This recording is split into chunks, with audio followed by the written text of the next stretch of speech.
As a father, how would you rate you out of 10? I think I've already failed as a father. Obviously, நான் என் பையன் கூட இல்லைன்னா அது ஒரு failed father தான் ஆல்ரெடி. ஸோ என்னோட லைஃப் அங்கேருந்து தான் ஸ்டார்ட் ஆகுது as a father. Because I've already failed big time in front of my son's eyes. ஏன் அப்பா இருக்கார்ல எனக்கு கூட.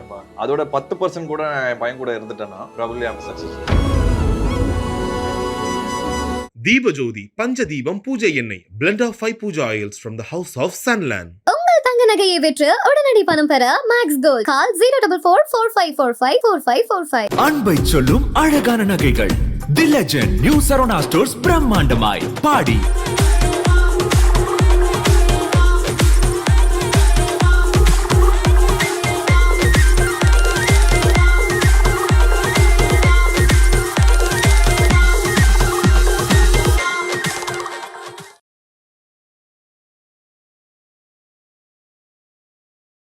நிறைய பேர் நினைக்கிறாங்க ஏதோ பயங்கர டயட்ல இருப்பேன். Okay. அதுல என்னோட ரொம்ப ஃபேவரட் வந்து சைனீஸ். ஸோ இப்போ என்னால் வெளியே எங்கேயுமே சைனீஸ் சாப்பிட முடியாது, ஏன்னா எனக்கு க்ளூட்டன் அடிச்சிடும். வெளியே சாப்பாடே சம்டைம்ஸ் சாப்பிட முடியல, ஏன்னா அதே தவால அவங்க சப்பாத்தி செய்வாங்க, அதே தவால அவங்க இது பண்ணுவாங்க. இந்த மாதிரி பல காம்ப்ளிகேஷன்ஸ் வந்துச்சு லைஃப்ல.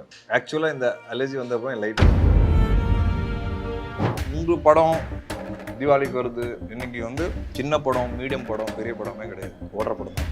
எந்த படம் பெருசாக அடிக்கணும்னு யாருக்குமே தெரியாது. அப்போ எது பிக் ஃபில்ம், எது ஸ்மால் ஃபில்ம், எது தீபாவளிக்கு வரணும், எது வரக்கூடாதுன்னு நம்ம யாரும். உங்களுக்கு என்னென்ன விஷயம் மறக்க முடியாம உங்க வாழ்க்கையில ராட்சசன் கொடுத்துருக்கு? பிகாஸ் கொடுத்துருக்கு, வலிகளும் கொடுத்துருக்கு. என்ன சொல்லிட்டீங்க? என் பையன் அந்த டைம்ல தான் பிறந்தான். இப்போ நீங்க ஒருத்தரை போய் பார்த்தீங்க ஒரு ஆஃபீஸில், ஒரு டைரக்டரையோ இல்லை ஒரு ப்ரொடியூசரையோ, உங்களுக்கு ஒரு வாரம் 10 நாள் ஆச்சு. எனக்கு ப்ராபப்ளி 2 மணி நேரத்தில் என்னை பார்த்துட்டாங்க. ஆனால் அந்த 2 மணி நேரத்தில் என் கூட எங்கள் அப்பா உட்காந்து வெயிட் பண்ணுவாங்க. அது எனக்கு ஒரு ஹர்ட் ஆயிருக்கும்ல, எங்கள் அப்பா எனக்காக எதுக்கு உட்காந்துருக்காரு. அதுக்கப்புறம் எனக்கு வாய்ப்பு கிடைச்சதா? கிடைக்கல. இப்போ என் தம்பியோட அந்த பரத்வாஜ் ரங்கன் சாரோட இன்டர்வியூல நான் சில விஷயங்கள் பேசுவேன். அப்போ சினிமாவில் இருக்க ஒருத்தர், ரொம்ப நல்ல இடத்துல இருக்கிற ஒருத்தர், அந்த இன்டர்வியூக்கு அப்புறம் 2 நாள் கழிச்சு பார்க்கும்போது, நீ இவ்வளோ பிரச்சனை ஃபேஸ் பண்ணீங்க தெரியல, நான் ஈஸியாக வந்துட்டீங்கன்னு நினச்சேன். And yes, வணக்கம் கலாட்டா viewers. In this episode of வாழை விருந்து with Navin, we have Mr. Vishnu Vishal here. And yes sir, வணக்கம். வணக்கம் வணக்கம். Happy to have you again in கலாட்டா. So எங்களுக்கு வந்து ஒரு 3 ரூல்ஸ் சார் இந்த செக்மெண்ட், இந்த ஷோக்கு வரணும்னா. முதல்ல நீங்க என்ன மாதிரி ஒரு டயட் ஃப்ரீக்கா இருந்தாலும் இங்க சில பல சலுகைகள் எங்களுக்கு கொடுத்து தான் ஆகணும். அதே போல நீங்க ஃபார்மாலிட்டிக்கு இதுல ஒண்ணு அதுல ஒண்ணுன்னு சாப்பிடக்கூடாது. 3வது ஒண்ணு, நான் கேள்வியும் கேட்டுக்கிட்டே இருப்பேன், அதே நேரத்தில் உங்களை சாப்பிடவும் சொல்லிட்டு இருப்பேன். இதையும் நீங்கள் ஹேண்டில் பண்ணி தான் ஆகணும், ஏன்னா நீங்கள் ஒரு மல்டி டாஸ்கர்னு தெரியும். அதுக்கு ஒரு எக்ஸாம்பிளாக தான் இந்த ஒரு food segment. I think this is your first food interview, right? ஆமாம், ஃபர்ஸ்ட் ஃபுட் இன்டர்வியூ. அண்ட் நல்லா நிறைய பேர் நினைக்கிறாங்க ஏதோ பயங்கர டயட்ல இருப்பேன். நல்லா கிடையவே தான் நினச்சிட்டு இருக்கோம். கிடையவே கிடையாது. நான் வந்து டைம்க்கு ஏற்ற மாதிரி, சிச்சுவேஷனுக்கு ஏற்ற மாதிரி என் டயட்டை மாற்றிப்பேன். அப்படியா? ஸோ இந்த இன்டர்வியூ இருக்கு அப்படின்னு தெரிஞ்சதுனால காலையிலேருந்து நான் எதுவுமே பெருசாக சாப்பிடல. இப்போ நல்லா கட்டுவேன், அந்த மாதிரி பேலன்ஸ் அவுட் பண்ணிப்பேன். சூப்பர். நீங்க எப்படி சார்? நிறைய பேர் சொல்லுவாங்களே, எனக்கு வந்து 2 விதமான ஆட்கள் இருப்பாங்க. சில பேர் வந்து பிரியாணி கொடுத்தாவே சந்தோஷமாவாங்க, இன்னும் சில பேர் இந்த ஒயிட் ரைஸ், நிறைய விதமான பொருள்லாம் இருப்பாங்க. ஸோ எந்த ஒரு பொருள் வந்து you are like very fond of? எனக்கு சாப்பாடு வந்தாலே ஹாப்பி தான். அதுல வந்து இது ரொம்ப happy, good happy, decent happy, அவ்வளவுதான் மாறும். தவிர எது கொடுத்தாலும் நான் சாப்பிடுவேன். அதுல என்னோட ரொம்ப ஃபேவரட் வந்து சைனீஸ் ஃபுட். சைனீஸ் வந்து நீங்க என்ன பிரேக்ஃபாஸ்ட், லஞ்ச், டின்னர் எப்போ வேணா கொடுக்கலாம். ஓகே. அது கூட இந்த ஃப்ரைட் ரைஸ், நூடுல்ஸ் அந்த மாதிரியா? ஆமா, அது நம்ம இந்தியன் சைனீஸ்னு ஒன்று இருக்கு. சைனீஸ் ஆக்சுவல் சைனீஸ் பாத்தீங்கன்னா அதோட cuisine, Chinese proper Chinese cuisine ஒரு டேஸ்ட் வேறையா இருக்கும். சரி. நம்ம ஒரு இந்தியன் குவிசின், இந்தியன் சைனீஸ் குவிசின்னு ஒன்று இருக்கு. அதுல நம்ம சைனீஸ்ல இந்தியன் ஸ்டைல்ல தான் பண்ணி கொடுப்பாங்க. பொதுவாக சாப்பிட்ற தள்ளுவண்டி ஃப்ரைட் ரைஸா இருக்கட்டும், அது வந்து ஃபாஸ்ட் ஃபுட் ஃப்ரைட் ரைஸா இருக்கும், அது வேற ஒரு டேஸ்ட்ல இருக்கும். ஸோ எனக்கு எல்லா விதமான சைனீஸ் டிஷ்ஷஸாக இருக்கட்டும், ஸ்டைல்ஸாக இருக்கட்டும் ரொம்ப பிடிக்கும். டு பி ஆனஸ்ட், எது சார் கரெக்டான ஃப்ரைட் ரைஸ்? ஏன்னா நம்ம ஒரு நல்ல நல்ல பெரிய ஹோட்டல்லாம் போனால் அவங்க ஒரு ஃப்ரைட் ரைஸ் கொடுப்பாங்க, பார்த்தா அது ஒயிட் கலர்ல இருக்கும், உப்பு சப்புமே இருக்காது.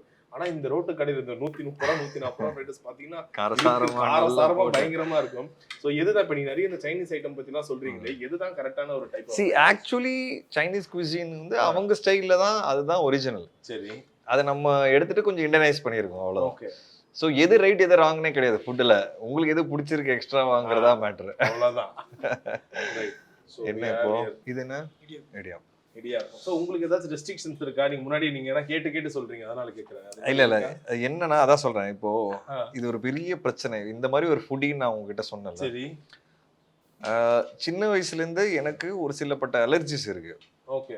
அண்ட் அதை நான் ஸ்கின் டாக்டர் கிட்ட காமிக்காத டாக்டரே கிடையாது. ஒரு 12-15 பேர்கிட்ட சின்ன வயசுல இருந்து காமிச்சிட்டு இருந்திருக்கேன். அவங்க வந்து இது ஆட்டோமியூன் டிசீஸ்ன்னாங்க.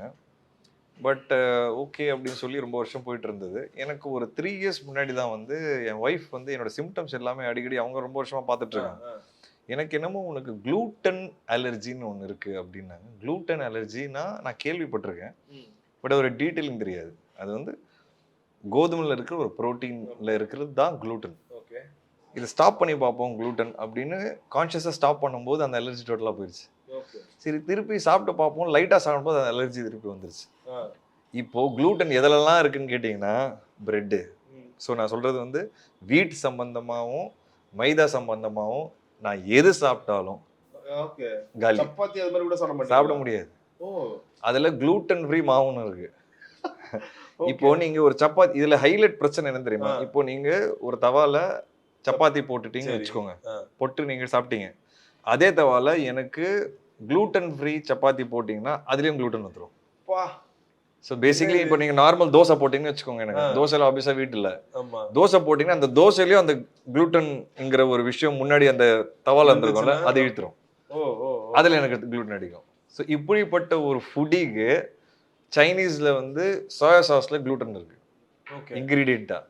ஸோ அந்த சைனீஸ் இனிமேல் நான் என்ன பண்ணுறேன்னா, சைனீஸ் ரெஸ்டாரண்ட்டில் இருந்து ஆர்டர் பண்ணும்போது ஸ்பெஷலாக கால் பண்ணி எனக்கு சோயா சாஸ் இல்லாமல் பண்ணுங்க, இல்லை அப்படின்னா எனக்கு தெரிஞ்ச சைனீஸ் ரெஸ்டாரண்ட் என் வீடு பக்கத்தில் இருக்கு, அவங்களுக்கு 2 gluten free soya sauce bottle அனுப்பிச்சிட்டேன். கால் பண்ணி நான் சொன்னேன்ல அந்த சாஸ் அனுப்பிச்சிருக்கேன்ல சோயா சாஸ், அதில் தான் ரெடி பண்ணோம்னு சொல்லியாச்சு ஃபர்ஸ்ட்டு. ஸோ எனக்கு அங்கேருந்து ரெடி பண்ணி அனுப்புவாங்க. ஸோ இப்போ என்னால் வெளியே எங்கேயுமே சைனீஸ் சாப்பிட முடியாது, ஏன்னா எனக்கு குளூட்டன் அடிச்சிடும். வெளியே சாப்பாடே சம்டைம்ஸ் சாப்பிட முடியல, ஏன்னா அதே தவால அவங்க சப்பாத்தி செய்வாங்க, அதே தவால அவங்க இது பண்ணுவாங்க. ஸோ இந்த மாதிரி பல காம்ப்ளிகேஷன்ஸ் வந்துச்சு லைஃப்பில். பிரெட்டு சுத்தமாக தொட முடியாது, குளூட்டன் ஃப்ரீ பிரெட் இருக்கு, அதுதான் ஆர்டர் பண்ணி வீட்டில் சாப்பிட்றேன். பட் வெளியே சாப்பாடுங்கிறது ரொம்ப காம்ப்ளிகேட்டட் ஆயிடுச்சு எனக்கு சிச்சுவேஷன். ஆக்சுவலாக இந்த அலர்ஜி வந்த அப்புறம் என் லைஃபே மாறிடுச்சு. ஏன்னா ஒரு பக்கம் ஐ மிஸ் த ஃபுட், நான் இவ்வளோ வருஷமாக சாப்பிட்ற ஃபுட்டை பயங்கரமாக மிஸ் பண்ணுறேன், வெளியே சாப்பிட்றது ரொம்ப பிரச்சனை. பட் இன்னொரு பக்கம் எனக்கு பல காலைல ஏஞ்சாலே ரொம்ப டல்லாக இருக்கும், அந்த விஷயங்கள் எல்லாமே போயிடுச்சு. ஐ திங்க் வாட் ராட்சசன் உங்களுக்கு கொடுத்தது என்ன சார்? ஏன்னா படம் ரிலீஸ் ஆகி ஆல்மோஸ்ட் ஒரு 6 வருஷம் 7 வருஷம் ஆக போகுது. ராட்சசன் 96 நோட்டா 3மே கிட்டத்தட்ட ஒரே நாள் ரிலீஸ் ஆகுது. 96 and Ratsasan was like huge hit. Ratsasan அது கண்ணா பின்னாடி போச்சு அந்த படம். உங்களுக்கு என்னென்ன விஷயம் மறக்க முடியாம உங்க வாழ்க்கையில ராட்சசன் கொடுத்துருக்கு? பிகாஸ் நல்லதும் கொடுத்துருக்கு, நிறைய வலிகளும் கொடுத்துருக்கு. என்ன சொல்லிட்டீங்க? ஆமாம், ராட்சசன் was a very difficult time for me from the filming to the release. Okay. very emotional ups and downs வந்திருக்கு. இதை நான் திருப்பி சொல்ல விரும்பல, பட் அந்த டைம்ல I was going through personal issues, அதுவும் நடந்திருக்கு, அந்த ஹிட்டும் நடந்திருக்கு. ஸோ அது எந்த கணக்குல நான் போய் சேர்ப்பேன்னு எனக்கு தெரியல. கன்ஃபியூஸ் ஸ்டேட்ல இருக்கும்போது என் பையன் அந்த டைம்ல தான் பிறந்தான் ஷூட்டிங்ல. ஸோ அது பயங்கரமான ஒரு அங்கீகாரமும் கொடுத்தது. Okay. So I'm not able to அது எந்த பிராக்கெட்ல போடுறதுன்னு எனக்கு தெரியல. குட் மெமரியா, but what it gave me definitely was recognition. I mean India ஃபுல்லாக என்ன ரெகக்னைஸ் பண்ணது வந்து அந்த படம். அது கண்டிப்பாக அது என்னோட காலிங் கார்டா. பட் நீங்கள் ரொம்ப சர்ப்ரைஸ் ஆயிடுவீங்க, ராட்சசன் கொடுத்ததோட எனக்கு கட்டா ஊசி ரொம்ப ஜாஸ்தியாக கொடுத்தது. ஏன்னா ஓடிடி ஏரா வந்துருச்சு. ஸோ ராட்சசன் வந்து ரிலீஸ் ஆகும்போது it is on a platform which is not India ஃபுல்லாக அது அவைலபிளாக யாருமே டவுன்லோட் பண்ண மாட்டேங்கிறாங்க. பட் கட்டா குஸ்தி அது நெட்ஃப்ளிக்ஸில் போகும்போது எல்லாருமே டவுன்லோட் பண்ணி வச்சுருக்காங்க. ஸோ இந்தியா ஃபுல்லாக அது பார்த்துருக்காங்க. அதே சர்ப்ரைஸ். இப்போ நான் எங்கே போனாலும் ராட்சசன் பேசுகிறாங்க கண்டிப்பாக, ஆனால் கட்டா குஸ்தி பயங்கரமாக பேசுகிறாங்க. ஓகே. அப்போ I got it from here ஆல்சோன்றேன் நான். At that time it was very big for me. இப்போ I feel the globalisation of content வாட்சிங் இருக்குல்ல, அது வந்து என்ன மாதிரி ஆட்களுக்கு பயங்கரமாக ஹெல்ப் பண்ணணும்னு தோணுது. ஸோ அந்த விதத்தில் ஆரியனுக்கும் நான் பயங்கரமாக வெயிட் பண்ணிட்டு இருக்கேன். ஏன்னா பீப்புள் ஹூ ஹவ் சீன் ராட்சசன் கண்டிப்பாக இது ஒரு அட்டெம்ப்ட் கொடுக்கணும்னு ட்ரை பண்ணுவாங்க. அவங்கள நான் சாட்டிஸ்ஃபை பண்ணிட்டேன்னு வச்சுக்கோங்களேன், இந்த படம் கண்டிப்பாக ஓடிடும். Okay okay. Whether it is on OTT, whether it is on theatres. OTT இப்போ நார்த்தில் வந்து நம்ம ஹிந்தியில் ரிலீஸ் பண்ணலையா, ராட்சசன் நார்த்தில் பெரிய பெரிய கல்ட் ஃபாலோயிங் அதுக்கு நார்த்தில். இப்போ இந்த படம் எனக்கு ஆன்லைனில் ஓடிடியில் வரும்போதோ இல்லை சேட்டலைட் ஹிந்தியில் வரும்போதோ கண்டிப்பா அவங்களையும் நான் சாட்டிஸ்ஃபை பண்ணிட்டேன்னா இந்த படம் எனக்கு பெரிய வெற்றின்னு அர்த்தம். ஏன்னா ஆரியன் பீட் பண்றது ஈஸி கிடையாது. ஐ மீன் ராட்சசன். பட் ஆரியன் வில் சம்வேர் ஒரு புது எக்ஸ்பீரியன்ஸ் கொடுக்குங்கிற ஒரு நம்பிக்கையோட தான் ஐ எம் மூவிங் ஃபார்வர்ட் ஸ்ட்ராங்லிங்கிறேன் நான். அதனால படத்தோட பேர் ஆரியன், என் பையன் பேர். ஏன்னா இது மிஸ் ஆகாது, ஆகக்கூடாது. ஆச்சுன்னா யோசிச்சு பாருங்க, கொஞ்சம் வருஷம் கழிச்சு அவன் இன்னும் வளர்ந்துட்டானா அப்புறம் என்ன சொல்லுவான், என் பேரை வச்சு நீங்க ஃபிளாப்பா கொடுத்தீங்கன்னு கேள்வி கேட்பான். அப்போனா நான் இது இட்டு கொடுத்தே ஆகணும்ல. அப்போ நான் கான்ஃபிடென்ட்டா பையன் பேர். யார் சார் எடுத்த அந்த டிசிஷன், யார் எடுத்தா தெரிஞ்சுக்கலாமா? சி, இது படத்துக்கு சில விஷயங்கள் தேவைப்பட்டுச்சு, ஒரு பேரா தான் தேவைப்பட்டுச்சு. ஓகே, அது ஏன்றது அகைன் த்ரில்லர், நான் உங்ககிட்ட ட்விஸ்ட்லாம் ரிவீல் பண்ண முடியாது. ஒரு கால் சரி போடுங்க. ஒரு கால் எதுக்காக இந்த கால்? உங்க வீட்டுல இருந்து யாரோ சொல்றாங்க, எதுக்கு பையன் பேர்லாம் என்னங்க எதுக்காக அந்த மாதிரி ஏதாச்சும் வருது உங்களுடைய ஃபேமிலி சைட்ல சொன்னா சொல்லி ஒரு ஆள் கேட்டாங்களா? நீங்க என்ன சொன்னீங்க? பிகாஸ் இது உங்களோட டிசிஷனா தானே இருந்திருக்கும், இதை வச்சு ட்ரை பண்ணலாம். Even Rajini sir did that, அவரோட பேர் வச்சு லிங்கா பண்ணாரு அவரு. கரெக்ட் இல்ல? ஸோ நான் ஒரு பேர் தேவைப்பட்டுச்சு. அது ஏன் ரீசன்ஸ் கண்டிப்பாக நீங்கள் படம் பார்க்கும்போது தெரிஞ்சுப்பீங்க. அந்த பேர் இப்படி ஏன் இருக்கக்கூடாது அப்படின்னு எனக்கு தோணுச்சு. ஏன்னா ஃபிலிம்ஸ் ஆர் சம்திங் நான் வந்து ரொம்ப ரொம்ப அட்டாச் ஆகிடுவேன் என்னோட ஃபிலிம்ஸோட. சரி, அப்போது அது ஆரியனாக இருந்தால் நான் எவ்வளோ அட்டாச்சாக இருப்பேன், இன்னமும் 4 மடங்கு அட்டாச்சாக இருப்பேன்ல. அதுக்காகவே நான் வச்சேன் இந்த படம் கண்டிப்பாக எனக்கு ஹிட் ஆகணும். Because the title is Aryan. Aryan வச்சா இஸ் தேர் எனி ஹார்ம்னு கேட்டேன் டைட்டில் கிட்ட. We need a name பண்ணாரு. Let it be this. It will be a very special movie for me. Okay. ஏன்னா I want this movie probably நான் என் லைஃப்ல என்ன இனிமே கொடுக்க போறேன்னு தெரியல. This movie probably will remain the most special movie to me. Nice. In my career. சரி, இப்போ மிஸ்டர் விஷ்ணு விஷாலா எங்களுக்கு ஹீரோவா நல்லா தெரியும். As a father-ஆ how would you rate you out of 10? Because you are very busy, ஃபுல்லா ஷூட்டிங் போவீங்க, இது வருவீங்க, வெளியில போவீங்க. As a father-ஆ how would you rate? இது பயங்கரமான கேள்வி. இதை நான் பேசினா நிறைய இடங்கள்ல நான் எமோஷன் ஆயிடுவேன்னு சொல்லுவாங்க. நான் இந்த வாட்டி டிசைடே பண்ணியிருக்கிறேன், நான் இமோஷனாக மட்டும் பேசக்கூடாதுன்னு. பட் நீங்கள் இப்படி ஒரு கேள்வி கேட்டிங்கன்னா அதை எப்படி இமோஷனல் ஆகாமல்? I think I already failed as a father. Obviously நான் என் பையன் கூட இல்லைன்னா அது ஒரு ஃபெயில்டு ஃபாதர் தான் ஆல்ரெடி. ஸோ என்னோட லைஃப் அங்கேருந்து தான் ஸ்டார்ட் ஆகுது ஆஸ் அ ஃபாதர். அப்போ யோசிச்சு பாருங்க, நான் இன்னமும் எவ்வளோ விஷயங்கள் பண்ணால் அந்த ஃபெயிலியரை என்னால் ஓரளவுக்கு பேலன்ஸ் அவுட்டே பண்ண முடியும்னு. ஆனஸ்டாக கேட்டிங்கன்னா நான் என்ன பண்ணாலும் அது பேலன்ஸ் அவுட்டே பண்ண முடியாது. Because I've already failed big time in front of my son's eyes. All my life I can only try to do is என்னால் என் பெஸ்ட்டில் எனக்கு என்ன தோணுது என் பையனுக்காக என்னால் பண்ண முடியும். நான் நினைக்கிறேன்ல, நான் நம்புறேன்ல, இதுக்கு மேலே அவ்வளோதான் என்னால் பண்ண முடியும். அது மீறி என்னால் ஒன்றும் பண்ண முடியாது. So I don't know how I will rate myself as a father. But உல்டாவா அவங்ககிட்ட சும்மா சொல்லணும்னா, ஏன் அப்பா இருக்கார்ல என் கூட, அதோட 10% கூட என் பையன் கூட இருந்துட்டேன்னா ப்ராபப்லி ஐ அம் சக்ஸஸ்ஃபுல் ஃபாதர். அப்படி ஒரு விஷயத்த நான் உங்ககிட்ட சொல்லி இதை முடிச்சுக்கிறேன். ஏன்னா இது ரொம்ப எனக்கு டெலிகேட்டான டாபிக். இன்ஃபேக்ட் நீங்கள் நிறைய இன்டர்வியூல ஓப்பனாக சொல்லியிருக்கீங்க, நான் வந்து ஸ்கூலில் வந்து அகாடமிக்லேயும் நான் ஃபர்ஸ்ட்டாக இருப்பேன், ஸ்போர்ட்ஸ்லேயும் இருப்பேன். அப்போ நிறைய பேருக்கு சொல்லுவாங்க, என்னப்பா அவங்க அப்பா கிட்ட இருந்து கொஸ்டின் பேப்பர் வாங்கி தராங்க, படங்கள் உங்களுக்கு நல்லா ஒன்றாவோ நிறைய பேர்லாம் சொல்லுவாங்க, அவங்க அப்பா பேக் போனா இருக்காரு, அவங்க அப்பா சப்போர்ட் பண்ணுவார். ஸோ ஒருவேளை உங்க அப்பா உண்மையிலேயே ஒரு ப்ரொடியூசர், அவர் சினிமால பெரிய ஆளா இருந்தா பரவாயில்ல, அவரோட பேக்ரவுண்டே வேற. But still people start comparing. எதுக்கு எடுத்தாலும் அப்பா அப்பான்னு சொல்லுவோம். இந்த சர்க்கிள்ல இருந்து நீங்க வெளியே வரணும்னு நினைச்சீங்களா, இல்ல ஒரு கட்டத்துல வாட் இஃப் அவன் சொன்னா சொல்லிட்டு போட்டோம்? ஐ நோ இல்ல, எனக்கு அது பெரிய எஃபெக்ட் ஆயிருக்கு. சின்ன வயசுல இருந்து எஃபெக்ட் ஆயிருக்கு. அது எனக்கு ஆக்சுவலா சினிமாவுக்கு வந்த அப்புறமா தான் உடைஞ்சது. அது அகைன் நான் நிறைய பேர் எடுக்க மாட்டேன், எனக்கு அது ஒரு பிரச்சனை இருக்கு. ஒரு காமெடியன் ஒருத்தர் ஒரு நாள் போட்டு விட்டாரு. நான் போட்டது வேற ஏதோ படத்துக்கு. அவர் வந்து அது அவருக்காக தான், அவர் படத்துக்காக தான் போட்டேன்னு சொல்லி அப்புறம் ஏதோ ஒரு கமெண்ட் பண்ணேன். நானும் திருப்பி கமெண்ட் பண்ணேன். அங்கே ஐ டிசைடட், இதுக்கப்புறம் I'm not going to let anybody make me feel that இதுதான் இதனால தான் நாங்களாம் காமன் மிடில் கிளாஸு, நீங்களாம் வந்து ப்ரிவிலேஜ்டு, நாங்களாம் மிடில் கிளாஸில் இருக்கிறவங்க அப்படிலாம் சொல்லிட்டாங்க. ஸோ என்ன இப்போது ஓகே, இப்போ நான் மிடில் கிளாஸ் இல்லைன்னா எனக்கு கஷ்டங்கள் இல்லையா, இல்லை பிரச்சனைகள் இல்லையா? எனக்கு இருக்கிற பிரச்சனைகள் எனக்கு இருக்குது, உங்களுக்கு இருக்கிற பிரச்சனைகள் உங்களுக்கு இருக்குது. ஆனால் நான் இது எல்லா இன்டர்வியூ சொல்லியிருக்கிறேன், என்னோட difficulties are a set of difficulties. But definitely இன்னொருத்தரோட டிஃபிகல்ட்டிஸோட என்னால் கம்பேர் பண்ண முடியாது. அவங்களுக்கு இன்னும் பயங்கர டிஃபிகல்ட்டிஸ் இருந்துருக்கும். எனக்கு என் லெவலில் சினிமாவில் எனக்கு ஃபுட்டு பிளேட்டில் இல்லை அப்படிங்கிற டென்ஷன் வரல. ஏன்னா எங்கள் அப்பா கஷ்டப்பட்டு ஒரு ஜென்ரேஷனை தாண்டி வந்துட்டார். நான் அதுக்கு அடுத்த ஜென்ரேஷன். நிறைய பேருக்கு அந்த ஃபஸ்ட் ஜென்ரேஷனாக தான் சினிமாவில் இருக்காங்க இன்னைக்கு. அவங்களுக்கு ஃபுட்டு கூட இல்லை பிளேட்டில். அடுத்த ஃபுட் எப்படி வரும், அடுத்த சாப்பாடு எப்படி வரும்னு யாருக்குமே தெரில. அப்படி வந்து ஜெயிச்சவங்க இருக்கிறாங்க. I respect them a lot. But அதுக்காக அது மட்டும் எனக்கு இருந்ததுங்கிறதுனால டோன்ட் ரெஸ்பெக்ட் மீ லெஸ்ஸுங்கிறேன். ஏன்னா என் கஷ்டமோ என் பிரச்சனையோ அது எனக்கு மட்டும் தான் தெரியும். என் லைஃப் அது எனக்கு மட்டும் தான் தெரியும். இப்போது நீங்கள் ஒருத்தரை போய் பார்த்தீங்க ஒரு ஆஃபீஸில், ஒரு டைரக்டரையோ இல்லை ஒரு ப்ரொடியூசரையோ, உங்களுக்கு ஒரு வாரம் 10 நாள் ஆச்சு. எனக்கு ப்ராபப்ளி 2 மணி நேரத்தில் என்னை பார்த்துட்டாங்க.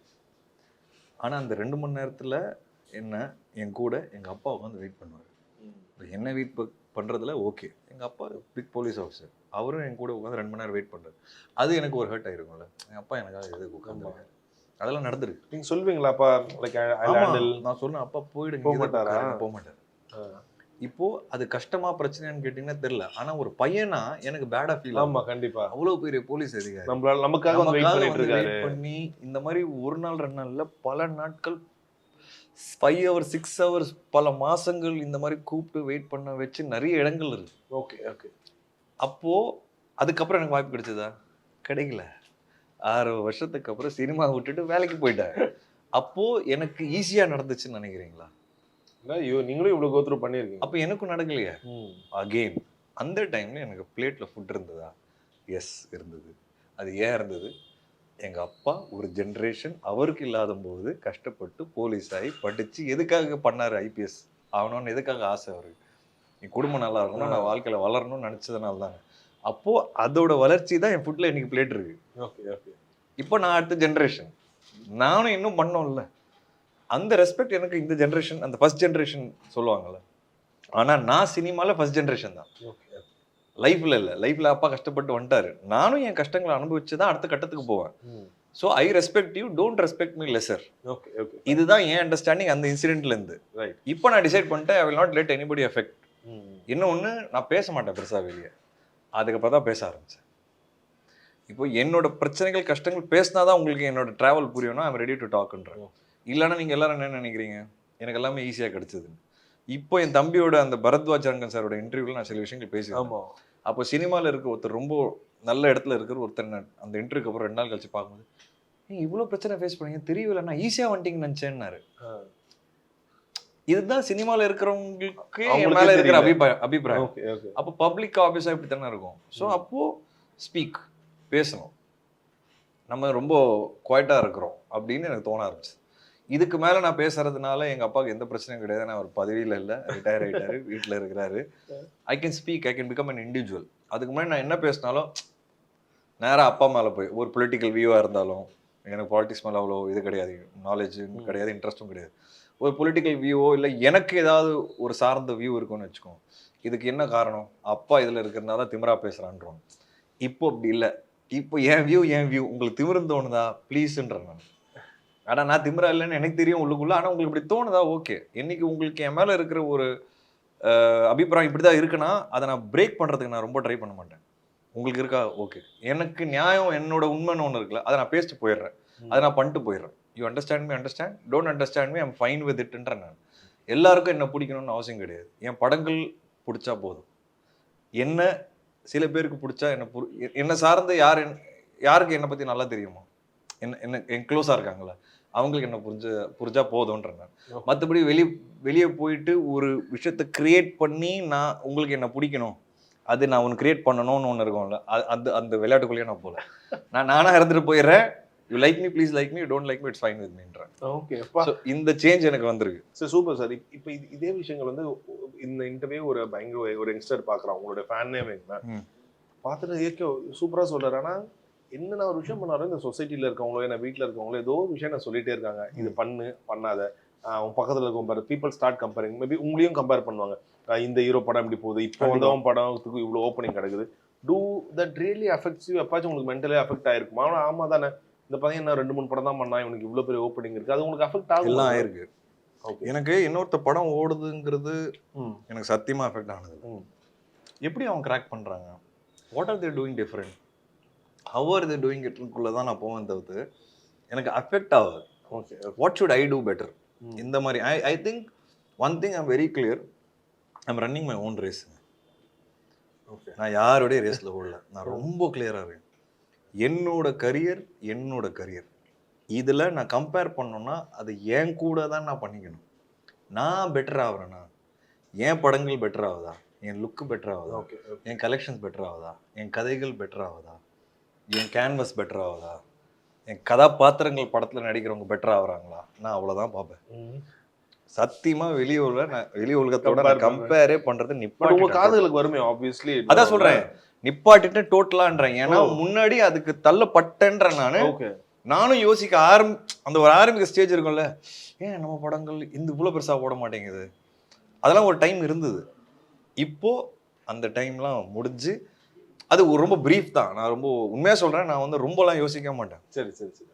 என் வேலை என்ன, டக்குன்னு என் வேலை என்ன, இதுதானே, அந்த வேலையை பார்ப்போம். ஸோ நீங்க சொல்ற மாதிரி சினிமாவில் நீங்க ஒரு ரேஸ்க்குள்ள தள்ளுப்பட்டுருவீங்க. But I am very clear, நான் வேற ஒருத்தரோட ரேஸ்ல ஓடல, நான் என் ரேஸ் தான் ஓடிட்டு இருக்கேன். சரி, இப்போ ரொம்ப ரீசெண்டா ஹரிஷ் கல்யாண் அவர்கள் ஸ்டேஜ்ல டீசல் இது பேசும்போது சொல்லியிருந்தாரு, இப்போ நாங்க என் படம் தீபாவளிக்கு ரிலீஸ் ஆகும்போது நிறைய பேர் கேட்டாங்க, உங்க படம் தீபாவளி ரிலீஸா, அவ்வளவு பெரிய ஆளா ஆயிட்டீங்களா, இல்ல உங்க படம்லாம் தீபாவளிக்கு தாக்கு பிடிப்போம் இப்படிலாம் கேட்டாங்க. வாட் இஃப் ஏன்னா இப்போ ஆரியன் இப்போ நீங்க இதுக்கு முன்னாடியே ப்ரொமோஷன்ஸ்க்கு ரொம்ப அழகா நீங்க ஸ்டார்ட் பண்ணிட்டீங்க, உங்களுக்கு அந்த ஒரு யோசனை இருந்துச்சா, தீபாவளியா வை ஷுட் நாட் நம்ம ஏன் தீபாவளி ரிலீஸ் பண்ணக்கூடாது நம்ம படத்தை ஒரு வைடா பெருசா, நீங்க என்ன நினைக்கிறீங்க? கண்டிப்பா இருந்தது. எனக்கு ரிலீஸுங்கிறது ரொம்ப சேர்ந்து எடுக்கிற முடிவா போச்சு.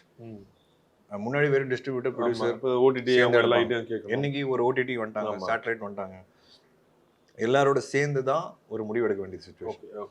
ஸோ அந்த மாதிரி சுச்சுவேஷன் டெசிஷன் எடுக்கும்போது எல்லாரும் வந்து நீங்கள் நவம்பர் 31 போகும், ஐ மீன் அக்டோபர் 31 போங்க, அதுதான் எங்களுக்கு கரெக்டாக இருக்கும்னு சொல்லி எல்லாரும் எல்லா பிளேயர்ஸ் வந்து அதை பேசி முடிவு எடுக்கிறோம் இன்னைக்கு. ஸோ அதில் வந்து எனக்கு அக்டோபர் 31 தான் கரெக்டான டேட்டுன்னு தோணுச்சு. பட் எனக்கும் ஆசை இருந்தது தீபாவளி ரிலீஸ், அது எனக்கும் இருந்தது கண்டிப்பாக. Okay okay. உங்கள் படம் தீபாவளிக்கு வருது, இன்னைக்கு வந்து சின்ன படம், மீடியம் படம், பெரிய படமே கிடையாது, ஓடுற படம் தான். எந்த படம் பெருசாக அடிக்கணும்னு யாருக்குமே தெரியாது. அதுக்கு உண்டான எக்ஸாம்பிள் நிறைய இருக்கு. நான் டூரிஸ்ட் ஃபேமிலி எடுத்துக்குவோம், வரும்போது யாருமே எதிர்பார்க்கல. குடும்பஸ்தான் எடுத்துக்குவோம், அது ஒரு நல்லா ஓடிச்சு. லோகா இந்தியாவே கலக்கிட்டு இருக்கு. மஞ்சுமல் பாய்ஸ் வரும்போது நீங்க யோசிச்சீங்களா அது இவ்வளவு மலையாளத்துல இங்க இவ்வளவு பேர் பாப்பாங்க? அப்போ இப்போ நான் பிக் ஃபிலிம்ஸ் பேர் எடுக்க விரும்பல, சில பிக் ஃபிலிம்ஸ் நீங்க நினைச்ச மாதிரி ஓடிச்சா இல்ல. அப்ப எது பிக் ஃபிலிம், எது ஸ்மால் ஃபிலிம், எது தீபாவளிக்கு வரணும், எது வரக்கூடாதுன்னு நம்ம யார் முடிவு எடுக்கிறது? Okay okay okay. பிகாஸ் இப்போ நீங்க பேசும்போதே நாட் இப்போ மட்டும் இல்லை, கடைசி நீங்க கொடுத்த ஒரு 10 இன்டர்வியூஸ் எடுக்கலாமே, எல்லாத்துலேயுமே வந்து நீங்க நிறைய you talk about life, you talk about your experience. அப்படி பார்க்கும்போது கரெக்டான ஒரு சவுண்டான ஒரு மைண்ட் இருந்தால் தான் இவ்வளோ தெளிவாக இருக்க முடியும். வாட் இப்போ உங்க லைஃப்ல இப்போ ஓரளவுக்கு நிறைய பிரச்சனைகள் எல்லாமே சால்வ்டா? ஐ மீன் லைக் இப்போ பர்சனலாகவும் you're like very steady and அந்த மாதிரி, இப்போ கரியர் வைஸாகவும் யூஆர் லைக் வெரி ஸ்டடி, அப்படி எடுத்துக்கலாமா? எனக்கு ஒரு ஆசை இருந்தது லைஃப்ல, ஐ எம் டன். என் ஆசைகள் எல்லாமே என்ன சொல்றது ஃபுல்ஃபில் ஆயிடுச்சு. இதுக்கப்புறம் பேராசை தான். ஏதாச்சும் ஒன்றும் சொல்லுங்க அந்த ஆசையில. நான் சினிமாவில் இருப்பேனா இல்லையான்னு கூட தெரியல. நான் ஃபேமஸ் ஆகணும்னு ஆசைப்பட்டேன் கிரிக்கெட் ஆடும்போது. நான் சினிமாவில் அதுக்கப்புறம் வந்துட்டேன், ஏதோ ஒன்று பண்ணிட்டேன், நான் ஃபேமஸ் ஆவேன்னு கூட நினச்சி பார்க்கல. நான் ஓரளவுக்கு ஃபேமஸ் ஆகி 4 இடத்துக்கு போனால் நம்மளுக்கு தெரியும். அதான் என்னோட ஃபர்ஸ்ட் ஆசை கிரிக்கெட் ஆடினதுனால. அதுக்கப்புறம் சினிமா சர்வைவ் ஆவேன்னு கூட நினச்சி பார்க்கல. ஏன்னா நான் சொன்ன மாதிரி உங்களுக்கு என்னோட ஃபீல்டு கிடையாது, அந்த மாதிரி படங்களும் பண்ணல. ஸோ அதுவும் நடந்துருச்சு. ப்ரொடியூசர்லாம் யோசிச்சு கூட பார்க்கல, ப்ரொடியூசர் ஆகிட்டேன், ப்ரொடியூசராக ஹிட்டும் கொடுத்துட்டேன். இதுக்கு மேலே என்ன இருக்க போகுதுன்னு நான் கேட்டிங்கன்னா இதே சர்க்கிள் தானே. ஹிட் ஃப்ளாப், இன்னும் பெரிய hit flop. I have come to a place where I am very happy. இதுக்கப்புறம் லைஃப் ஃபுல்லாக எனக்கு இது கிடைச்சாலே போதுன்றேன். But career is something it will never let you be calm. அது உங்களை தள்ளிக்கிட்டே இருக்கும், தள்ளிக்கிட்டே. நான் சொன்ன மாதிரி நீங்களே இல்லைன்னாலும் அது உங்களை தள்ளும்.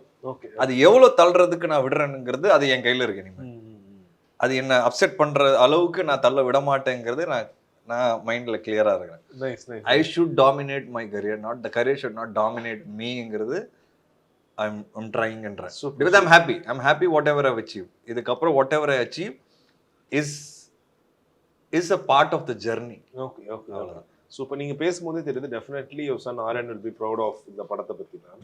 How proud husband you are? ஏன்னா இப்போ ரீசெண்டாக ஜுவாரம் அவங்கள பற்றி நான் கேட்குற விஷயங்கள்லாம் பயங்கரமாக இருக்குது. ஈவன் அந்த மில்க் விஷயமா இருக்கட்டும், 30 liters ஆஃப் பிரஸ்ட் மில்க்.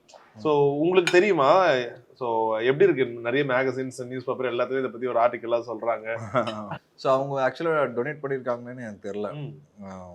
கொடுக்கும்போது தான் எனக்கு சொன்னாங்க இந்த மாதிரி நான் கொடுத்துருக்கேன். ஃபர்ஸ்ட் ஆஃப் ஆல் ஏன் இது இவ்வளோ இம்பார்ட்டன்ட், இது டொனேட் பண்ணுவாங்களா பிரஸ்ட் மில்க்னு எனக்கு தெரியல. கேள்விப்பட்டிருக்கேன், பட் இது இவ்வளோ பெரிய விஷயமா அப்படிங்கிறது எனக்கு புரியல. அப்போ அவங்க சொன்னாங்க இல்லை, நிறைய ஹாஸ்பிட்டல்ஸில் பேபி பிறக்கும்போது தாய்ப்பால் கிடைக்காம மால்நியூட்ரிஷனாக வந்து இருக்கு, மால்நியூட்ரிஷன் ஆயிடுது அப்படின்னு. அது கேட்கும்போது எனக்கே ஷாக்காக இருந்தது. அப்படி எப்படிலாம் இருக்குமா? நம்ம நினைப்போம் இல்லை குழந்தை பிறந்த உடனே ஆமாம், பட் அது ஒரு பிரச்சனையா இருக்கு. கரண்ட் ஹாஸ்பிட்டல்ஸில் நிறைய இந்த ப்ராப்ளம் இருக்கு. ஸோ எனக்கு வந்து ரொம்ப கஷ்டப்பட்டு பேபி கிடச்சிருக்கு. ஸோ என் பேபினால யாருக்கெல்லாம் தாய்ப்பால் கிடைக்கல அவங்களுக்கு பால் கிடைச்சா எனக்கு சந்தோஷம் தானே அப்படின்னு ஒரு விஷயத்த சொன்னாங்க. And I was very moved by, touched by it. ஏன்னா எனக்கு ஈஸியாக கிடைக்கல இந்த குழந்தை, காட் கிஃப்ட் தான் அது. அண்ட் அவங்க காடில் நம்ப மாட்டாங்க, என்னை பொறுத்த வரைக்கும் அது காட் கிஃப்ட்டு. அவங்க பெருசாக காட் மேலே, காட்னு ஒருத்தர் இருக்காரு அப்படிங்கிறது ஓகே ஃபைன், பட் காட் நம்பிக்கை பயங்கரமான ஒரு கடவுள் பக்தி அப்படிலாம் அவங்க கிடையாது. ஸோ நான் சொன்னேன் okay, I understand what it is அப்படின்னு. அதுக்கப்புறமா தான் அதை பற்றி சும்மா ஜென்ரலாக போட்டாங்க. யார் இந்த டொனேஷன், யார் எந்த ஏஜென்சி வழியாக போச்சோ, அந்த டொனேஷன் ஹாஸ்பிட்டல்ஸ் போச்சோ, அவங்க வந்து இந்த மாதிரி நாங்கள் ஜுவாலா பண்ணியிருக்காங்க சொல்லி போட்டாங்க. இவங்க அதை அக்செப்ட் பண்ணாங்க, டேகாவோ ஏதோ எனக்கு கரெக்டாக ஞாபகம் இல்லை. அதுக்கப்புறம் 1 வாரம் 2 வாரம் கழிச்சு தான் அது பயங்கரமாக ஸ்ப்ரெட் ஆச்சு. அதுக்கப்புறமா அதை ஊற்றி இவ்வளோ பெரிய விஷயமானு எனக்கு அதுக்கப்புறம் தான் புரிய ஆரம்பிச்சது. ஐ திங்க் ஜுவாலாவோட அந்த சோஷியல் ரெஸ்பான்சிபிலிட்டி பயங்கரமான ஒரு அவக்குள்ளேயே அது இருக்கு. ஸோ ஆமாம், ஸோ அதனால் அவங்கனால என்ன பண்ண முடியுமோ அவங்க கண்டிப்பாக பண்ணுவாங்க. That also encourages me. இப்போ நான் வெளிப்படையாக பேசுகிறேன்ல, ஏன் அப்படின்னா நான் நிறைய வாட்டி ஆசைப்பட்டிருக்கிறேன். இப்போ எனக்கு பிரச்சனைலாம் வரும்போது ஏன் எனக்கு மட்டும் வருது அப்படின்னு. அப்போது வேறு யாருக்காவது இதே மாதிரி பிரச்சனை இருந்து அவங்க பேசி நான் கேட்டிருந்தேன்னு வச்சுக்கோங்களேன், எனக்கு கொஞ்சம் ஆறுதலாக இருந்துருல. அதனால் நான் இப்போ பேச ஆரம்பிச்சிட்டேன். என்னென்னா பிரச்சனை இல்லாத மனுஷனே கிடையாது, எல்லாருக்கும் பிரச்சனை இருக்குது. எனக்கும் இருக்குது, உங்களுக்கும் இருக்குது, எல்லாருக்கும் இருக்குது. அது எனக்கும் இருக்குது, நான் பேசுகிறேன், உங்களுக்கும் இருக்குது, சொல்லுங்கள், நான் கேட்குறேன்னு சொல்லி அந்த ஒரு மென்டாலிட்டிக்கு நான் போயிட்டேன். அது எனக்கு சொல்லி கொடுத்தது எல்லாமே Jwala. Super. So coming to food, இப்போ நீங்கள் நிறைய ஊருக்கு ட்ராவல் பண்ணியிருப்பீங்க, எல்லாம் சூப்பராக சாப்பிட்டே இருக்கேன். நல்லா இருக்கா? Super, thank you. என்எஸ்கே கேட்ரிங் அவங்க ரொம்ப சூப்பராக பேக் பண்ணி பயங்கரமாக கொடுத்தாங்க. Very good, nice. ஆக்சுவலி எல்லாமே நல்லா இருக்கு. கீ ரைஸ். நீங்கள் பார்த்ததுலேயே சினிமாவில் வந்து யார் ஒரு பயங்கரமான ஃபுட்டி சூப்பராக சாப்பிடுவாரு? ஆர்யா. ஆர்யா அவர் வர உடம்பு பயங்கரமாக இது சொல்றாரு, அப்படிலாம் இல்லை, சாப்பாடுனா பயங்கரமா. அவர் எங்கே பார்த்தாலும் ஒரு பிளேட்டோட தான் நிற்பாரு. நீங்கள் எந்த ஃபங்க்ஷன் போனாலும் கடைசியில் சாப்பாடு இருக்கும்ல, அவருக்கு எடுத்த உடனே நேராக போய் அங்கே தான் நிற்பாரு. நான் சிசிஎல்லாம் போகும்போது இங்கே புஃபே இருக்கும், கிரவுண்டுக்குள்ளே போய் டாஸை போடுங்கன்னு சொன்னால் அதில் அவர் கான்சன்ட்ரேஷன் கிடையாது. சாப்பாடு என்ன இருக்குது இங்கே, என்ன சாப்பிட்லாங்கிறது மேலே தான் ஒரு கான்சன்ட்ரேஷன் ஃபுல்லாக இருக்கும். ஆனால் அப்படிப்பட்ட ஒரு ஃபிட்னஸை வந்து பயங்கரமாக ஃபாலோ பண்ணுறாங்க. இருந்தாலும் இப்போ சில படங்கள்லாம் சொல்லுவாங்களே, இதை நான் ஒரு வருத்தத்தோட தான் சொல்கிறேன், 10 years ஆஃப் இடம்பொருள் ஏவல் நேரம் கொண்டாடி இருக்க வேண்டியது. ஸோ 2015 பட் என்னாச்சு, அந்த படம் ரிலீஸ் ஆகுமா, அட்லீஸ்ட் ஓடிடி ரிலீஸ் ஆச்சு டேரெக்டாக பண்ணலாம்ன்ற மாதிரி சில இதுலாம் கூட பார்த்தோம். எனக்கு எதுவுமே தெரியல. அது வந்து தெரிஞ்சு உங்களெல்லாம் பார்த்தா ரொம்ப டிஃப்ரெண்டாக இருக்கும் போல அந்த படத்துல. ஒரு 10 years முன்னாடி நீங்கள் வந்தால் நல்லா இருக்கும். ஏன்னா அது ஒரு நல்ல படம். அதை நாங்கள் கொஞ்சம் ஒரு 2 years முன்னாடி கூட பார்த்தோம். நல்ல படம் இல்லை, எப்போ வந்தாலும் அதுக்கு ஒரு பேர் கண்டிப்பாக கிடைக்கும். பட் இப்போ நீங்கள் சொல்லுவேன், நான் ரொம்ப டிஃப்ரெண்ட்டாக இருக்கேன். அதில் ரொம்ப டிஃப்ரெண்டாக இருக்கும். என் கதாபாத்திரமே சூப்பராக இருக்கும் அதில். Some movies of you are like எப்பவுமே ஒரு பிஞ்ச் வாட்சிங். வீட், நீர்ப்பறவை, குள்ளநரி கூட்டம், அது எப்படின்னா வெறும் தேட்டர் மட்டும் இல்லை, எத்தனை வாட்டி டிவியில் போட்டாலும் பார்க்கலாம். தட் கீப்ஸ் யூ அலைவ் எப்பவுமே நினைக்கிறேன்ல. ராட்சசனா இருக்கட்டும், எல்லா படம். ஏன் நீ உண்மையாக சொல்லுவீங்களா, கலைஞர் டிவியில் பலே பாண்டியா போட்டால் அவ்வளோ பேர் பார்ப்பாங்க. அதனால சம் மூவி உங்களுடைய படங்கள் அந்த மாதிரி ரொம்ப அழகாக அமைஞ்சிருக்கு. இது எதார்ச்சியாக நடக்குதுன்னு நினச்சாங்க, இல்லவே இல்லை. I like a particular content. என்னோட கன்சிஸ்டன்சி, என்னோட ஆன்சர். இன்னமும் அடுத்த 5-6 படம் வரும்போது என்னோட கன்சிஸ்டன்சி தான் உங்களுக்கு சொல்லும், இட்ஸ் நாட் பை சான்ஸ். ஆனால் என்ன மாதிரி ஆட்களுக்கு அது டைம் ஆகும். நான் அதை நான் அக்செப்டும் பண்ணிட்டேன். இன்னமும் நான் ப்ரூவ் பண்ணுவேன். என்ன மாதிரி ஆட்களுக்கு ஒவ்வொரு படத்துலையும் நீங்கள் சக்ஸஸ் கொடுக்கணும். ஏதாவது ஒன்று கூட லைட்டாக தடமாறினீங்கன்னா அவ்வளோதான் அப்படின்னு நினைப்பீங்க. அந்த ப்ரெஷர் என்ன மாதிரி ஆட்களுக்கு இருக்குது. So we have to perform in every movie and slowly and steadily I will start giving better, even bigger films. Nice nice, super sir. ஏன்னா ஈவன் கட்டா குஸ்திலாம் பார்க்கும்போது அது விஷுவலாகவே அவ்வளோ ரிச்சாக இருந்துச்சு. லைக் அந்த ஒரு பெரிய பட்ஜெட்டுக்கான விஷயங்கள் எல்லாமே தெரிஞ்சது. ஹோப்ஃபுல்லி உங்களுடைய அந்த ஒரு அடுத்த அப்கமிங் ஃபிலிம்ஸ் பார்த்தாவே கட்டா குஸ்தி 2-ஆக இருக்கட்டும், இதுவாக இருக்கட்டும், நிறைய பிக் ரிலீசஸ் காத்துட்டு இருக்கிறாங்க. ஆமாம், 2 வானம் ராட்சசனோட இருக்கு. கிட்டத்தட்ட வி ஷாட் ஃபார் 155 days. வா, 220 கால் ஷீட் ப்ளஸ் நான் நடிச்சிருக்கேன் அதில். இதுல சார்? இரண்டு வானம். ஓ, Mamitha Baiju heroine. Okay. So it's a very long project. Right. அது கண்டிப்பாக இந்த இயர் எண்டுக்குள்ளே இல்லை ஃபெப்ரவரிக்குள்ளே ரிலீஸ் ஆகிடும். ஆரியனுக்கு அப்புறம் கன்ஃபார்மாக அது வந்து ஒரு ஸ்பெஷல் ஃபில்மாக இருக்கும். அதுக்கப்புறம் கட்டா குஸ்தி 2, ஒரு அருண்ராஜ் காமராஜோட ஒரு படம் பண்ணுறேன். பேச்சுலர் டைரக்டரோட படம் பண்ணுறேன். அப்பா, ஒரு பெரிய ஒரு லைனப் இருக்கு ஆல்ரெடி. காட்ஸ் கிரேஸ் இருக்குது. 25th ஃபிலிம் இறங்கும் போது. ஸோ அதை பற்றியும் பேசி ஒரு சின்ன சின்ன விஷயங்கள் பண்ணிட்டு. Fantastic sir, great news actually. How was the food பத்தி மட்டும் ஏதாச்சும் ஒரு வார்த்தைகள்? ஃபுட்டு சூப்பராக இருந்தது. எனக்கு பிரியாணி ரொம்ப ரொம்ப பிடிச்சது. அண்ட் என்னோட ஃபேவரட் பிரியாணி தான். எனக்கு மட்டன் பிரியாணி ரொம்ப பிடிக்கும். நல்லா இருந்துச்சு. இதில் மட்டன் எப்போ சாப்பிட்டாலும் மட்டன் பிரியாணி தான் சாப்பிடுவேன். அண்ட் இந்த கிரேவியும் மட்டன் கிரேவி சூப்பராக இருந்தது. இதான் என்னோட 2 ஃபேவரெட்டு. அதுக்கப்புறமா தான் இது. பரவாயில்ல சார், குளூட்டனா இருந்தாலும் இந்த 65 சாப்பிட்டது இல்லை அதில் இல்லையா, சாப்பிட்டோன்னே தெரிஞ்சிடும். அதில் இல்லை அதனால ஓகே. பட் எனக்கு இந்த நான் எப்பவுமே இந்த காம்பினேஷன் சாப்பிடுவேன். மட்டன் பிரியாணி, மட்டன் கிரேவி இல்லை மட்டன் சிக்கன். அது வந்து எனக்கு கரெக்டாக கிடைச்சிருச்சு. ஸோ அதுவே thanks. Super. Okay, so thank you NSK catering for ஒரு சூப்பரான food and thank you mirage for this wonderful place. And hopefully ஒரு பெரிய படம் காத்துட்டு இருக்கு. ஸோ ஆரியன் தேட்டரில் பயங்கரமாக ராக் ஆகும். நீங்கள் சொன்ன மாதிரி மார்க் மை வேர்ட்ஸ், உங்கள் சன் ஒரு பெரிய ஒரு ப்ரௌடாக ஒரு 10 வருஷத்துக்கு அப்புறம் ஆஹா அப்பா சூப்பர் பையன் பேரை வச்சு நல்ல படம் கொடுத்துறேன்னு சொல்லுவார். Thank you so much sir. All the best sir. Thank you so much. Deepajothi Panchadeepam பூஜை எண்ணெய் blend of 5 puja oils from the house of Sunland. உங்கள் தங்க நகையை விற்று உடனடி பணம் பெற மேக்ஸ் கோல்ட். கால் 04445454545. அன்பை சொல்லும் அழகான நகைகள் தி லெஜெண்ட் நியூ சரவணா ஸ்டோர்ஸ் பிரம்மாண்டமாய் பாடி